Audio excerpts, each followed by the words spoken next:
Welcome back to Sales Insights with Sarah.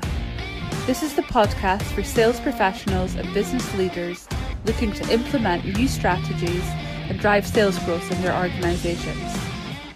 I'm your host, Sarah Downs, and my guests and I will be sharing with you some of our own experiences in business and sales insights to help you gain focus and take action.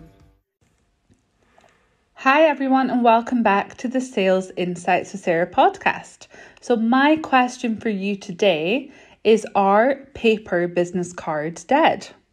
Now, I have recently read that business cards have been around for centuries, but paper cards will not have a place in a post-COVID-19 world. So as we enter this new era of virtually driven sales, meetings, exhibitions, hybrid events, do we believe that paper cards will become a thing of the past and maybe completely obsolete? Now, I think this is a really interesting conversation, and for all the business print companies out there, you're probably not going to like it, but I think it's something, we should be speaking about. And I would love to hear from the Sales Insights with Sarah community on this. Please pop me your thoughts in a LinkedIn message, an email, anything, because I'm really keen to know what you guys think, especially those of you that are currently living in countries where networking, face-to-face networking has started again. But for most of us, we are in areas where face-to-face networking has well and truly slowed down. You might be meeting people on a one-to-one basis now and again, but probably not attending events. And that is where, business cards in the past have come in really handy. But is receiving a germ-ridden object from a complete stranger something that we really want to do anymore? Is it something that businesses are going to promote anymore? Because sometimes the individuals have one opinion and then the business they work for has another. And I guess, what are some of the alternatives? So I know that I've personally got 3 boxes of business cards full sitting in my office that I will never use. The main reason being is that during COVID, my mobile phone number was taken, or hacked as they call it, and I've actually got a new mobile number, and my old number is on all my business cards, so straight away they're obsolete. Now, I would have normally ordered new cards straight away, but I've been holding off, and I'm not convinced I will be ordering new ones for myself or any other member of my team. But what are the alternatives? So for me, when I meet somebody, whether it's at a conference, whether it's in a meeting, and maybe their colleagues pulled them into a meeting that I've set up, I will always look for them on LinkedIn and connect with a personalized message about how we met and, that I'm looking forward to following their content and staying in touch. And that works really, really well.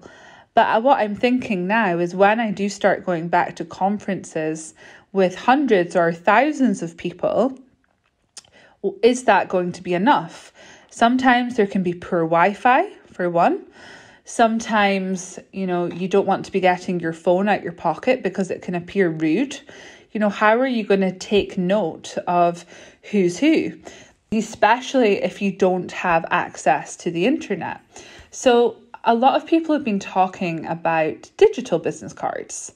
So as we enter, I guess, like we said, this era of virtually driven social events, are digital business cards going to be enough? So there's a few different types of digital business card apps out there.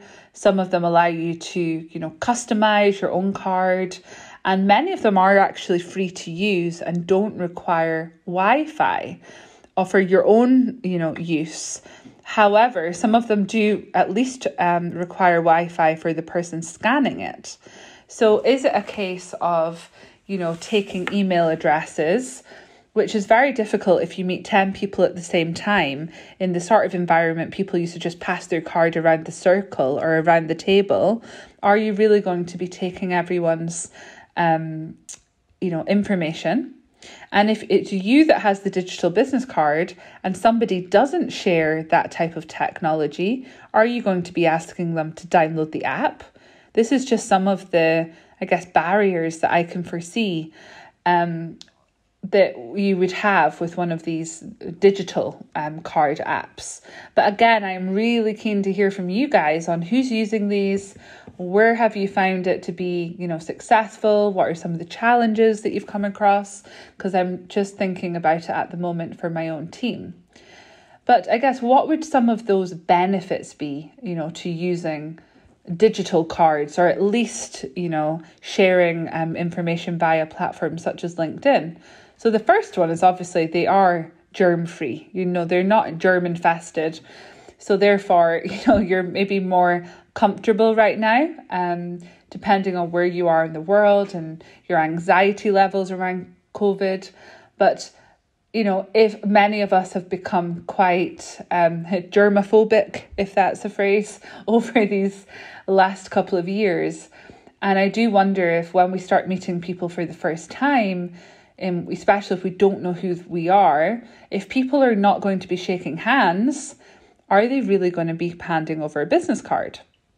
Now, digital cards are obviously completely touch-free, hands-free. There's no physical contact or exchange needed. So is that going to, help with the germs? Now, the argument may be if you're in a room with them anyway, breathing in the same air, does it really matter? And I guess we've been passing money around for centuries, which have been germ infested too, that no one's thought much about. So there's that part. Is it germ free? But also you can share a digital card with anyone, anywhere around the world. So people have started now and again sending me their digital business cards following meetings or after meeting them at a digital event, which has been interesting. They're coming from lots of different platforms, different technologies. So that, I guess, could be a pro. And I guess a bit like what I said about my mobile number is if it's digital, surely it's easier to keep up to date. So if there's a change of address, if there's a change of email address, if there's a change of brand, the things that would spark us and move us forward to purchase new business cards, surely when it's virtual, you're able to just update it as and when you can, which I guess saves time, it saves money, and it just saves some of the hassle.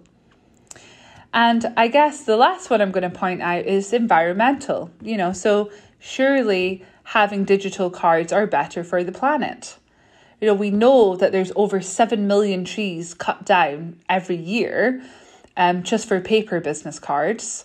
So surely it would be best to not waste that paper or those trees and use digital to help reduce our carbon footprint. Some people might be nodding right now and some people might be thinking, I don't care. So I think what we're getting to here is there's probably not a right or wrong answer. Everyone is going to have their own opinion and I'm still undecided. So I would love to hear from you guys and your thoughts on what's next for the world of business cards. And is that going to be, maybe not for another year, but then straight back to paper? Is it going to be digital cards or is it going to be something else, like just connecting on social channels? So please do pop me a message. You can get me on Instagram, LinkedIn, or email, and I look forward to hearing from you. Take care. Bye. Thank you for listening to the Sales Insights with Sarah podcast. Remember to subscribe if you haven't already, so that you are notified of every new episode.